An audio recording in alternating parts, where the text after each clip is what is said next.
Hello and welcome to a new video. আজকে একটা healthy and easy recipe share করছি, যেটা অলমোস্ট সবাই জানে। বেল পেপার নিয়েছি, লেটুস নিয়েছি, এখানে শসা, পেঁয়াজ, মাশরুম, লেবু, কাঁচা লঙ্কা, আর নিয়েছি কিনুয়া আর মাশরুমটাকে আগে সিদ্ধ করে নিয়েছি। সিদ্ধ করে সব ভেজিটেবল চপ করে একটা বড় জায়গায় মিক্স করতে হবে, যেহেতু এটা স্যালাড। সো যতটা পারবে ছোট ছোট চপ করবে, তাহলে খেতে ভালো লাগে, ফ্লেভারফুল হয়। তার সাথে দিয়েছি, মিক্স করেছি হচ্ছে টক দই আর একটুখানি বিট নুন।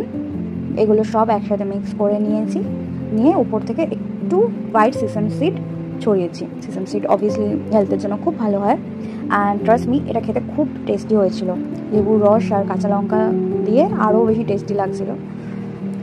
লেটুসটা যদি গ্রিন লেটুস না হয়, আইসবার্গ লেটুস হয়, তার জন্য তাহলে আরও ভালো লাগে খেতে।